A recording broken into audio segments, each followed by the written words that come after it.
We could all use a little encouragement from day to day as dads. But what does it look like when we become an intentional encourager? Someone who sets out to encourage others and find encouragement in the little things around us. Well, my guest today is Brian Sexton. Brian is host of the Intentional Encourager podcast. And Brian does his best to practice intentional encouragement every day because it was something that was instilled in him from his dad. His dad was not only the greatest salesperson Brian ever knew, he would always encouraged him and believed in him to do anything, to accomplish anything in their lives.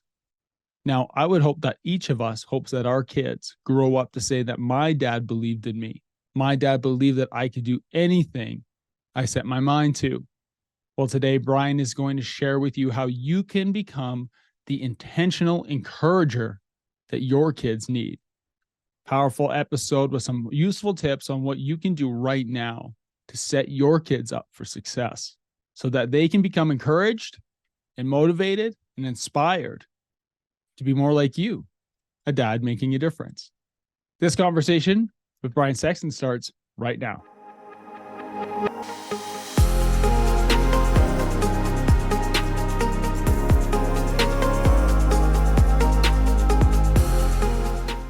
Brian, welcome to the Dads Making a Difference podcast. It's great to see you today. Cam, excited to be here. Thank you so much, my friend. Brian, I've been following your stuff on social media for some time. I think we first connected via, I think it was like Messenger or something last year. And since then, I've just been enthralled with your work on intentional encouragement. And I was listening to last year, I was listening to your podcast, The Intentional Encourager. And it was through that I felt inspired to reach out to you. And then I'm glad that we were able to make this work. So thank you. For those watching on YouTube, you can see that Brian has taken time on the road to join us today on this episode. So thank you for taking time and being here. Well, Cam, I don't have quite the hair you've got. That's pretty that's pretty significant right there. So, but yeah, delighted to be here, honored and admire the work you're doing with dads and things like that. I'm a dad of a almost 23-year-old and had a incredible dad who made a huge impact on my life. So thank you for what you're doing for dads out there everywhere. You're doing some great work yourself. No, thank you. Brian, I'd like to start there, actually. I'd love to hear more about your dad. You shared some of your story on your podcast and shared a fascinating story of your dad, who he was, when he became a father, and how that differs from what we might see today. Please dive into your dad in the lens of like how he shaped you into the man you're today. My dad always told me, he said, if you become a father at 19, I'll kill you. Yeah. Yeah. So my dad became a father at 19. My mom and dad were married at 18 and 16. And my dad he did tell me, he said, look, you're not getting married at 18 like I did. You're not doing it. You're going to college, which I did. You're going to wait, which I did. And, it was because my dad was intentional about making sure that his only son was not going to repeat some of the mistakes he made. It wasn't a mistake him marrying my mom. They were married for 41 years. Wow. When he passed, almost 41 years when he passed away. And, it wasn't a mistake that they got married. But they were married so young, Cam, and he was like, listen, we had to struggle a lot of years and things like that, and I don't want you to make the same mistake. So my dad was intentional in leading me and directing me and saying, listen, don't do some of the things that I did. Yeah. And my dad was intentional, like I said, about making sure I went to college. So I got my degree from Marshall University in Huntington, West Virginia. I got my bachelor's degree. Then I went back to school when I was in my mid-30s and a dad myself and got my MBA. And so my dad just made sure that I had the right guidance, that I had the right encouragement. I was thinking about something today, Cam. My dad died suddenly December 6, 2012. Okay, my dad died in his sleep. Okay. But the day before my dad passed away, my dad was still encouraging me. And so from the day that I was born until, my earliest recollection through being 3 years old, singing in church with my dad, until I was 40 years old when my dad died, my dad was encouraging me. And so what a way to live it out before your son. Live it out before your kids. I have two sisters. Live it out before your kids. It's one thing to beat our chest and hashtag ourselves to death with all this cool stuff. But if I'm hashtagging it and not living it in front of my son, I'm a hypocrite. My dad did not like hypocrites. My dad was like, I can't stand hypocrites. If you told my dad something and you didn't follow through, there was accountability. And so, we've got to stop hashtagging and start living it in front of our kids. I love that. I love that. Thanks for sharing a bit about your father and Yeah. knowing a little bit about your story. And he encouraged you not to get married at 18, which I was 24 when I got married. So yeah. yeah. But at 18 you wanted to. But no, I did not want to. No. And what was funny about that was, the girl that the woman I ended up marrying came into my life a little bit later, and by the time she came into my life, I was 23, she was 26, and then I turned 24 right before we got married. And it's kind of like I just kind of figured, I was like, okay, I'm done with all this dating stuff. I'm done doing this. God sent me the right girl, and I'm just going to marry her. And almost 27 years later, it was the right decision. But no, I didn't want to get married when I was 18. Listen, I could barely figure out my own self, let alone try to lead a young lady. And here's the thing that I believe, Cam, and I don't know how you feel about it, but this is what I believe. I believe as dads, especially dads of boys. I had a conversation with a guy that I deeply respect, I used to go to church with. He has a daughter. She just recently got married, and she's pretty close to my son's age. And I told him, I said, Tim, the greatest thing that I can do as the father of a son is to raise him to where he's worthy enough to marry a girl like your daughter. Not that our kid, they were like more like brother and sister. But the point is, I think dads need to understand the responsibility of, we've got to prepare our sons to be somebody else's son-in-law, if that makes sense.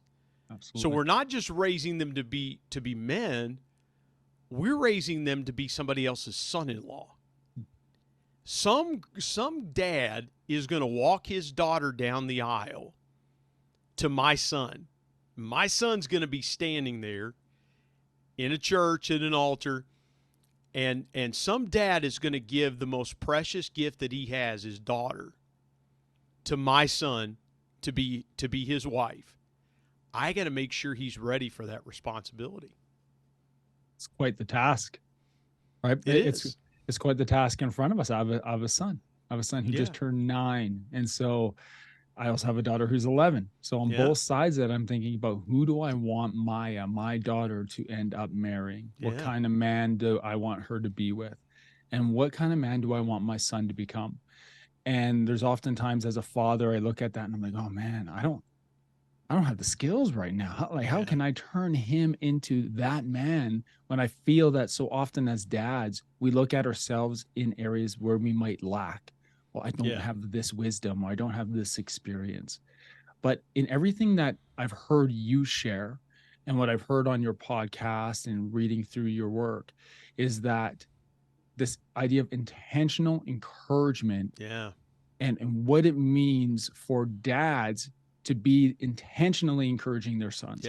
Would you mind diving into what is intentional encouragement? Well, you just hit the nail on the head right there. The greatest skill I believe we can give our kids is the skill of encouragement, because I'm not the intentional encourager. My dad was the OG intentional encourager. If anybody was that, it was Jerry Sexton, not Brian Sexton. Okay, because my dad, from the time I was, like I mentioned, I was 3 years old the first time I sang in church.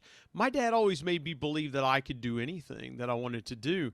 So I believe the greatest skill that we need to pass along to our kids is a skill of encouragement. But what intentional encouragement means, Cam, is to stimulate belief on purpose. If you take encouragement, part of the definition of encouragement is to stimulate belief. Okay? So I'm going to share something with you that you may or may not have ever heard. Okay? Every person on the planet needs encouragement. I don't care if you're the Prime Minister of Canada, President of the United States, or you're Joe the janitor working down at the courthouse, keeping the building clean. You need encouragement. And here's the second thing that I'll share with you. Okay? The second thing that I'll share with you is this, is that encouragement is something that everybody can do. You don't have to be skilled to be a great encourager. But the reason that people don't encourage is it takes more giving than receiving. And we're in a society today that is, how many likes can I get on social media? Who shares my page? Things like that. We ask more of people than we give to people. And when you become an encourager, you're going to do a lot more giving than you are going to be receiving. That's why you have to encourage yourself. The third thing I believe is this: even the worst person on the planet can find something good about themselves that they do. You could take a murderer on death row who has done some of the most vile, disgusting things that you can ever think of, and you can say, give me one good thing about yourself. What's one thing you do well? Maybe they'll say, well, I am a good manipulator. Okay. We might say, that feels a little icky. But here's what it does. Inside of them, it starts to spark a belief. That's a positive behavior. Anytime, even in bad people, if you can spark a positive behavior, it's a good thing. Okay? And so that's what people don't realize about encouragement is we all need it. Anybody can do it. And even the worst person on the planet can encourage themselves. So if the worst person on the planet can encourage themselves, it should be very easy for those of us who are generally positive people, who can see the big picture. It should be very easy for us to encourage ourselves. But here's what happens. A lot of times, Cam, we try to pour into people from empty buckets. It's because we're not encouraging ourselves. We're not going to those sources that stimulate beliefs inside of us. And so consequently, because we don't do that, a lot of times we're trying to pour into people from empty buckets. It cannot be done. And from the lens of a father who's raising a son or multiple sons, that you run out pretty quick. You can run out of energy pretty quick. You can run out of this idea that I can pour into, because it does take a lot of giving, and it takes being intentional and being present and just being in the moment. And sometimes it can tax you. It can tax you. So how do we fill our bucket? So I've been there. Braylon's my son. Man, I want to encourage him. I want to be there. And there's days where it's hard, but I know it's important. So what does it look like to be an intentional encourager as a dad? Well, you asked about filling the bucket first. Let's talk about filling the bucket first. So you find those sources that you know are tried and true sources. Okay. For some people, that's music. Okay. Some people like to put a pair of headphones on and listen to good music.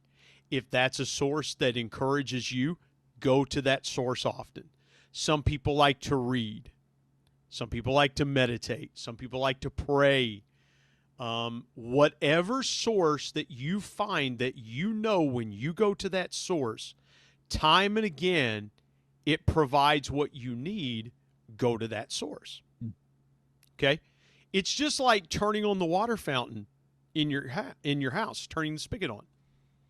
If you want a drink of water and you're thirsty and you don't have bottled water in the refrigerator, you can go to the spigot and turn it on and have confidence that if I go to turn the spigot on and put a cup underneath it, there's cold water that's going to come out of that spigot.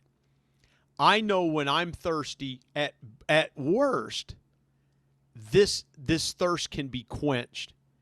Even with lukewarm water, even if lukewarm water comes out of the spigot, at least you're refreshing yourself. At least you're getting some water in you. You know, it was funny. I saw a meme the other day, a sports drink back in the day, and it was a picture of a water hose with water coming out of it. You know, there were a lot of times when I was growing up in the 80s, you know, you didn't run in the house and grab a bottle of water out of the refrigerator. If your buddy had a water hose, you just kind of held that thing to your mouth and you drank because that was what was available.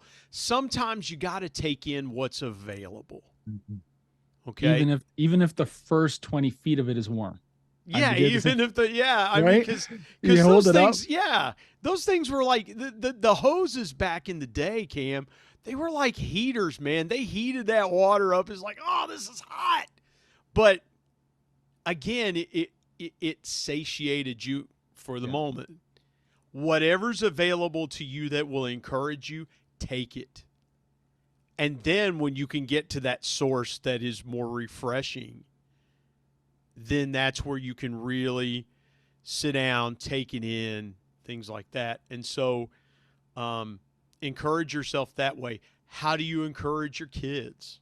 Okay, I'm going to share a piece of advice that's worked well for me with my son, Bryce. I talk about things that are important to him. Okay, my son has a little bit different interests and tastes than I do. But I have learned to talk about what's important to him. Okay? And so he gets encouraged because Dad's talking to him about his interest. I get encouraged because I get to spend 5-10 minutes chopping it up with my son where he can go, okay, Dad's interested in what's going on. Listen, it doesn't have to be 2 hours. You know, a lot of people are like, I got to spend the day with my kids. I don't spend the day with my son. You know the biggest piece of encouragement I can give my son? I told him this about 4 years ago when he turned 19.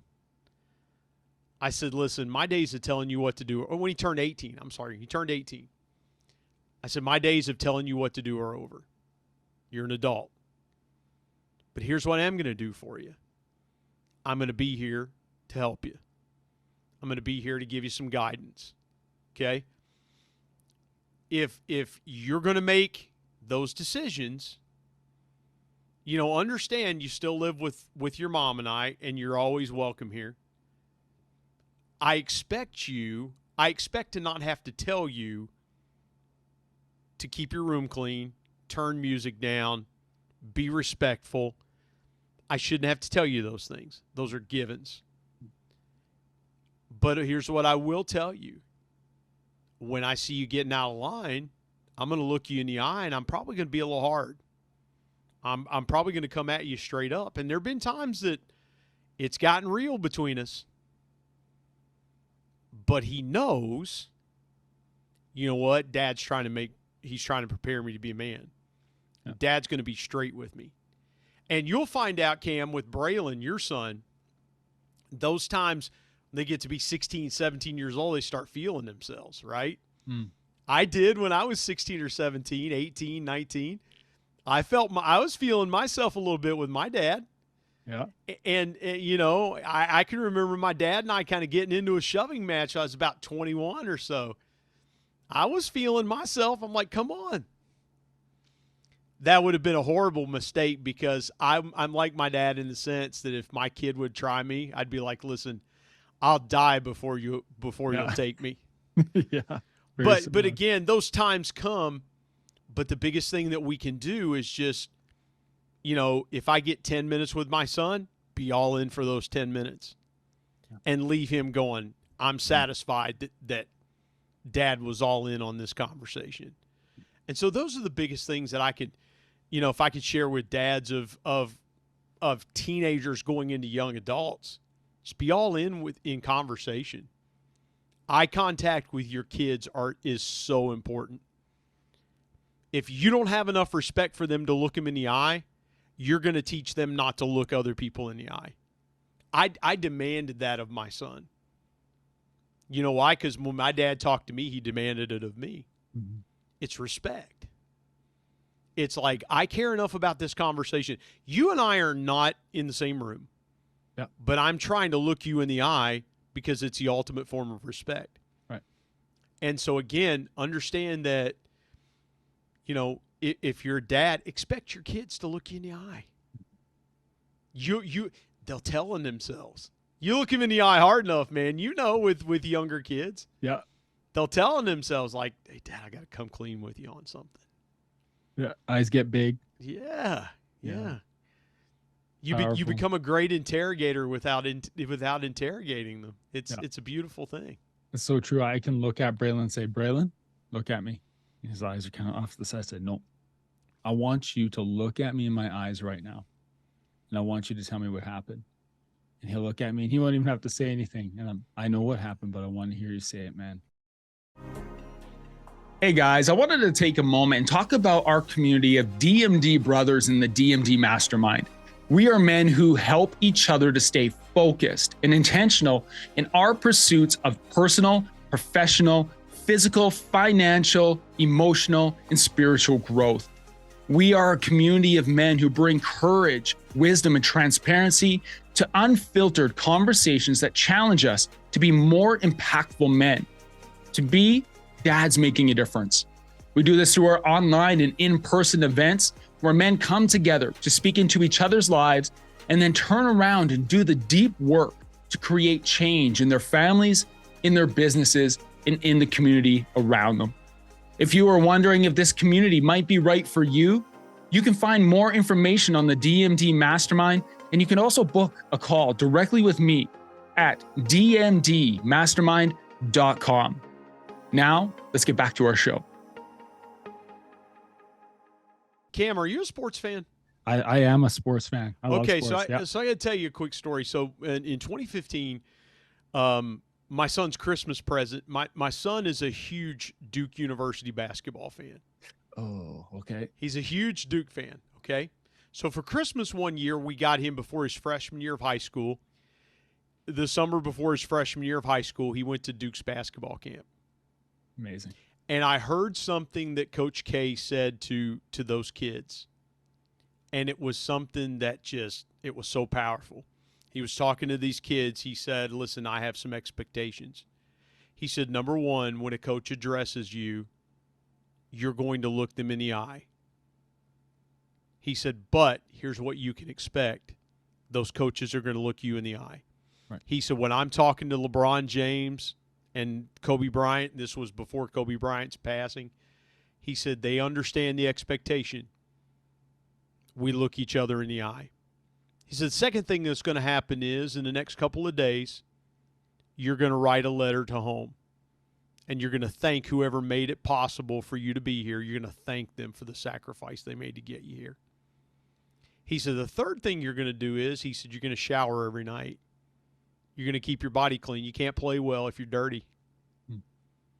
And I thought, simple truths, simple things, common sense, life lessons. Doesn't get any easier than that. Across all ages. That your son was a teenager likely when he attended almost that 15. camp, right? Yeah, almost 15, yeah. I think about those truths as I watched my son play great. He's 9 years old. U9 soccer last weekend. And I watched them interact with their coach. and their coach is fantastic with them. Like, some parents are having a tough time with him, Brian, because they're like, he's really intense. But growing up, having played sports and even at the collegiate level playing sports, I look at him and I was like, he's not intense. He has expectations, which he Yeah. wants the boys to fulfill. And our boys are Yeah. learning more than soccer right now. Yeah. And so I appreciate it. And it's great to see how across all age levels, that intentional encouragement, even without accountability, is important. Yeah. Appreciate you sharing that. Yeah. Thank you. I have a question for you. I want Okay. to go back to something that you shared. I want to ask your perspective. As Bryce was growing up and you were encouraging him, and you Mm-hmm. said your dad was the natural encourager. So I'm assuming that you had to work Yeah. at it a little bit. Mm-hmm. And you were talking about the source of filling your bucket. And I think about reading's mine, walking, hiking, biking, that type of stuff. What was your source when you were raising Bryce as a dad? Like, what was your source to fill up? Um, Different sources, but here's the thing: I didn't learn how to refine those Mm, sources until later. So I'll share a quick story with you.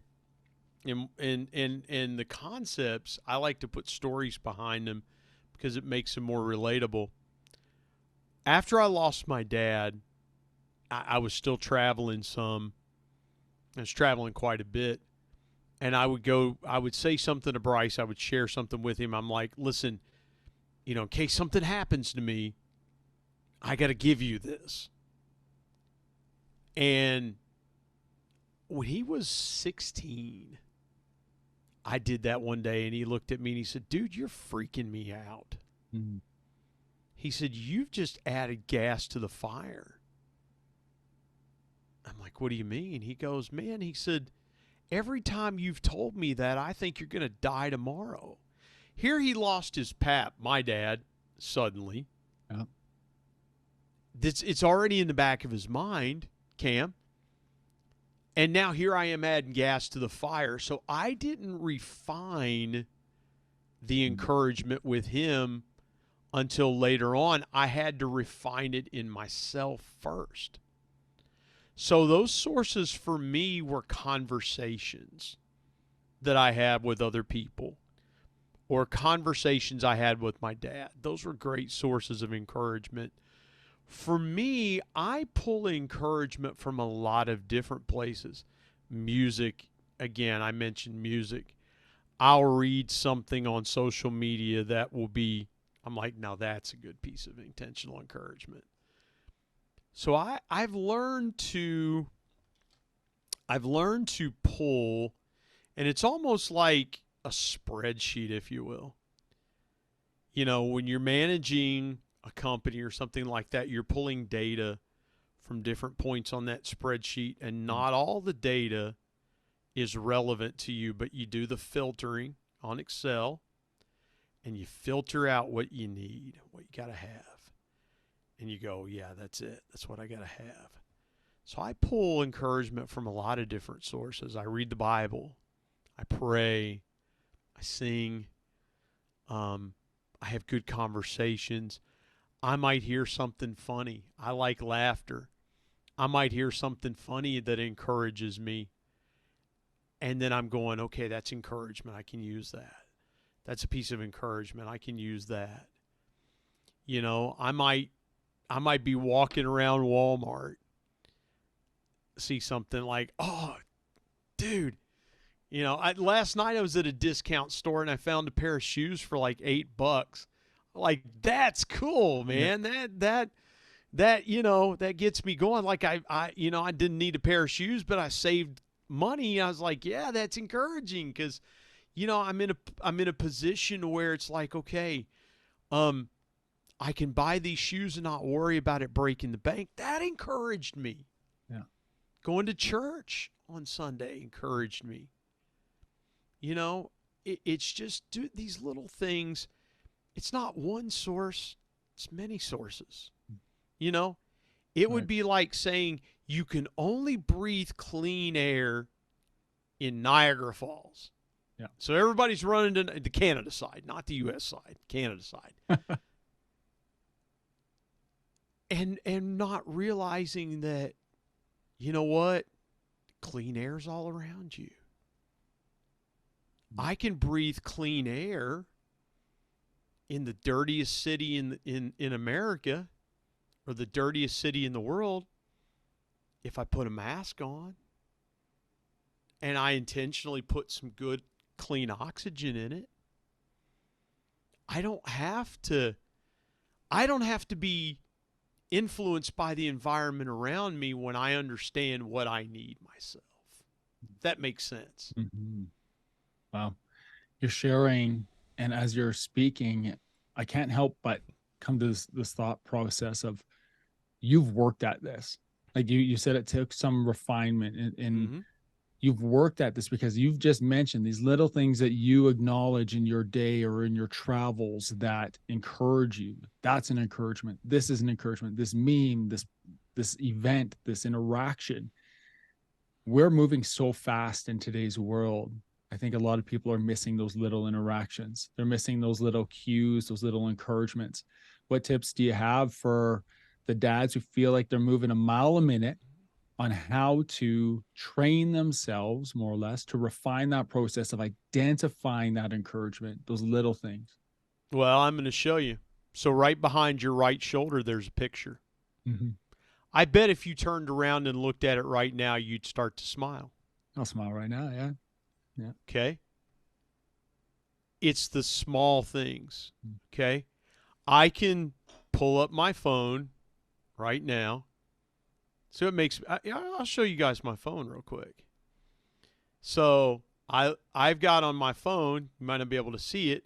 I'll show you the back. So I'm a huge Cincinnati Bengals fan. Huge Bengals fan. So my screensaver is the AFC Championship from 2 years ago. And when I open my phone, it's a picture of my family. Mm-hmm. So, the sports are, oh man, that's cool. That's my team. You want to get me, sports used to put me in a bad mood. I would watch the Bengals play. They weren't that good. Yeah. And I was like, and then I had an epiphany one day, Cam. I'm like,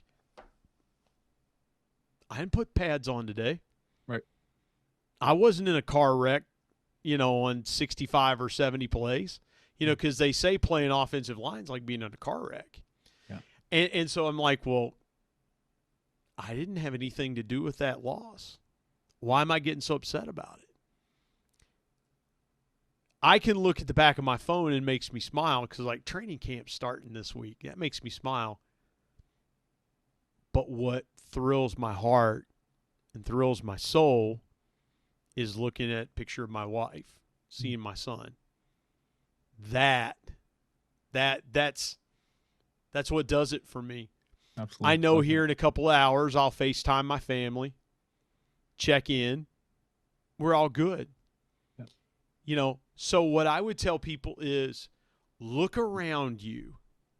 Start to observe things that you don't see. And what I say about observing things, okay, look around your house at pictures that evoke good memories. In our house, we've got a picture of the three of us. We were on a cruise about 4 years ago, and we took a family picture. I know every time I see that, it's my son's senior trip from 2019. I look at other pictures, and I'm like, okay, I remember those things. I start to look around my house. I can see lots of things that encourage me. I can go outside and look at my backyard. I'm like, you know what? I'm blessed. I'm very blessed. God's blessed me. Here's the thing I will say is that I've also learned how to turn grief into gratitude. Because if I think about my dad, I could get sad and I could go, man, it sucks that my dad wasn't here to see my son graduate high school, to watch him play high school basketball. Man, it would have been really cool when my son scored the first 7 points of the game senior night and sang the national anthem before the game even started. Man, it would have been so cool to have my dad here. Yeah. He wasn't. Would have been so cool to have my dad At his graduation, he wasn't. But then I think, you know what? My son's got really cool memories up to about age 12 of him and my dad. And I look at pictures. I was looking at pictures the other day, and I saw my dad looking at my son, and I was like, I know. He loved my son. So that encourages me. It doesn't make me sad and go, life's not fair and it's terrible and things like that. I go, you know what, man, I was blessed. That's a choice. I was blessed to still have all this. And so, yeah, you have to choose encouragement. That's exactly, you're dead on the money with that, Cam. You have to choose every day, no matter what, to encourage yourself. You have to choose it. You have to make it a conscious, intentional choice. This is so timely right now. Can I share a story with you? I wish you would. Yes, I wish you would. So for those who are listening and like what's over Cam's right shoulder, I'm going to tell you that over my right shoulder, there's a picture of Kim and I, where I'm kissing Kim on the forehead, and that's our thing. She always wants a forehead kiss. So does my wife. Yeah. Next to that picture, there's a picture of Braylon, Maya, Kim, and I walking in the lake at a rock beach. This is the same rock beach we're walking along in that family photo where I proposed to Kim. And so that has significance. Now, here's the story I want to share, and you're talking about your dad. On the left side here, there's a picture of 3 little boys. That's me, and my 2 brothers. And next to that is a picture of my mom and dad. Well, my mom passed in 2015. Yeah, today, I saw that. Today would have been her birthday. Yeah. Yeah, today would have been her birthday.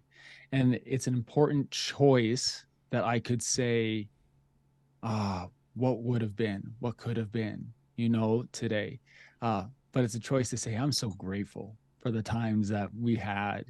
And there's times I'm sad, but there's times of encouragement. Like, man, like there's a picture I posted today of my mom staring at Maya when she's like 2 and they're on the counter. She's on the counter and it's like this funny face. And I see that and I light up.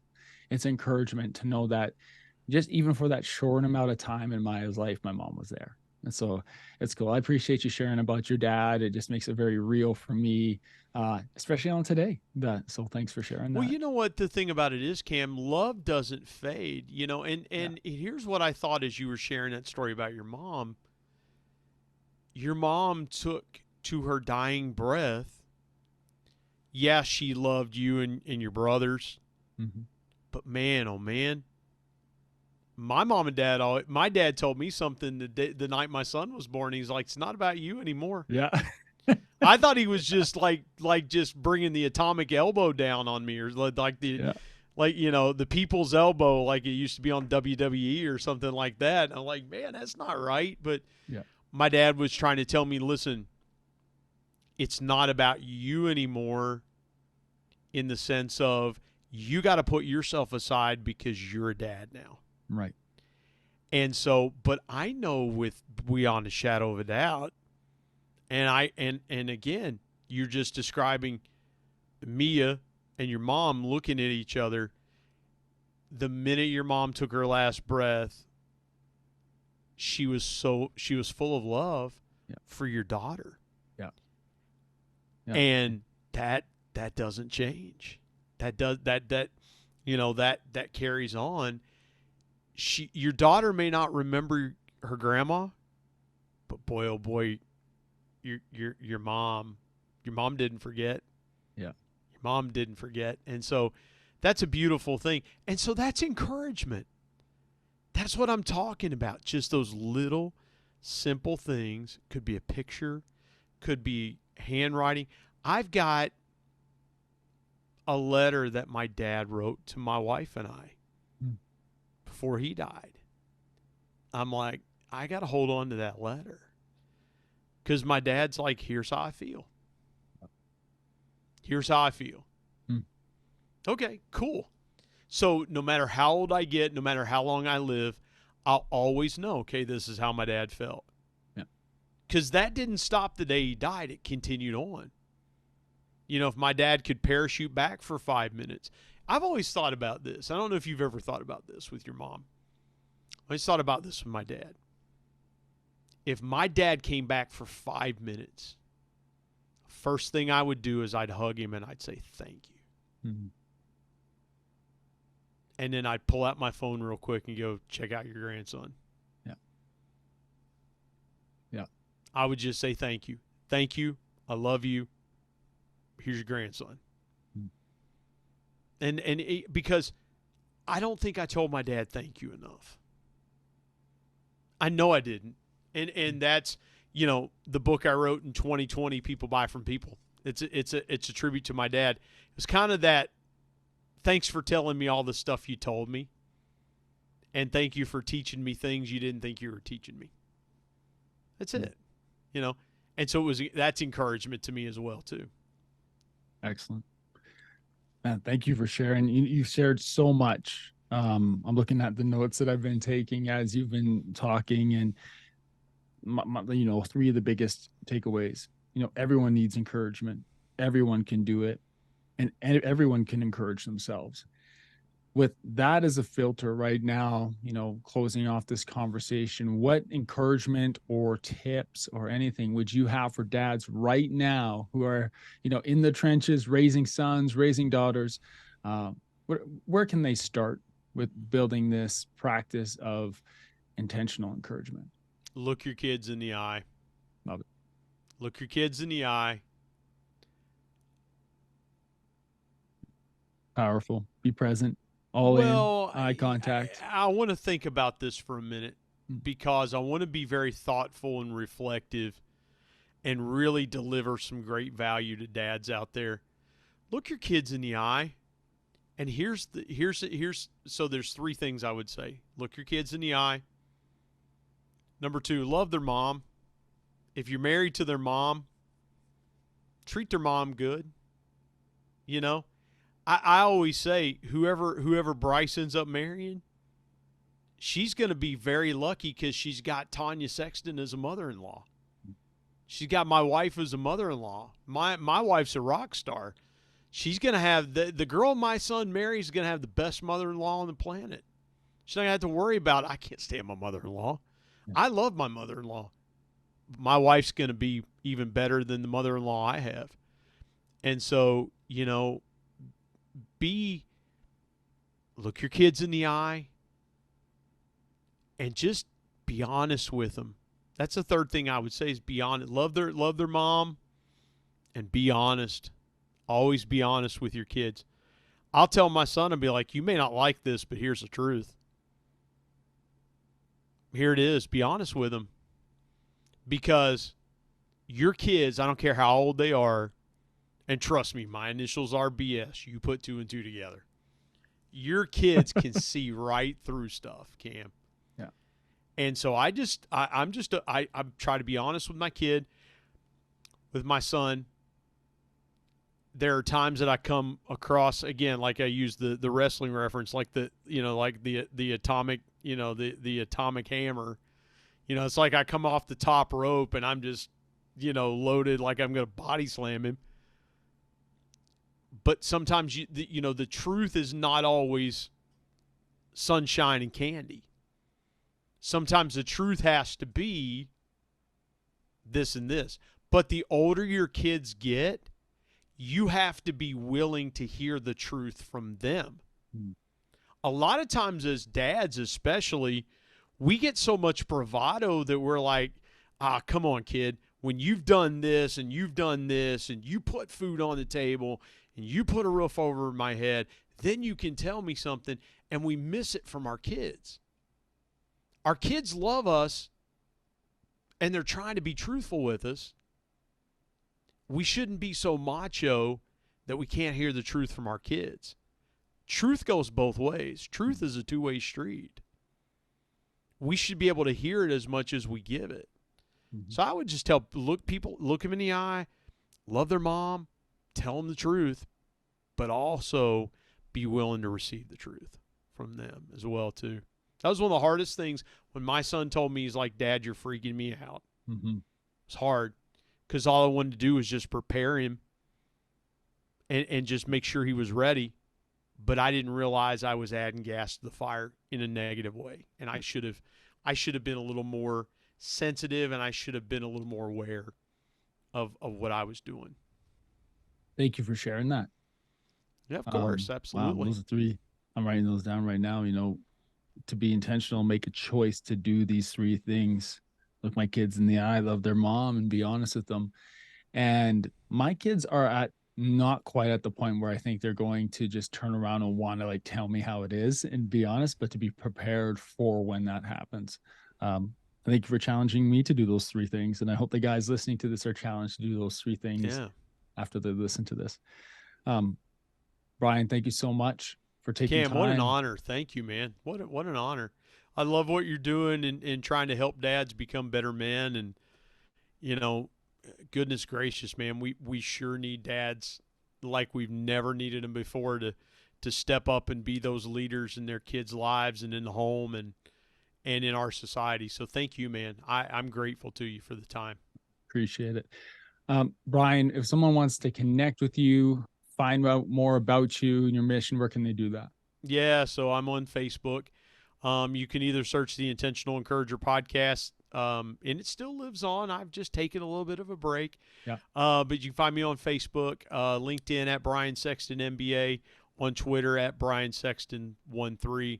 I don't do Instagram, Snapchat, chat, or TikTok. Yeah, yeah, Just yeah. stay away from that. But you can find me there. You find People Buy From People, the book I wrote about my dad, and find that on Amazon. Just search People Buy From People, Brian Sexton. And the Intentional Encourager podcast still lives on YouTube. Just search the Intentional Encourager podcast on YouTube. Excellent. Thank you for being here, Brian. I appreciate you, and I can't wait for the guys to hear this one. Thanks, Cam. I appreciate it. Have a good day, man.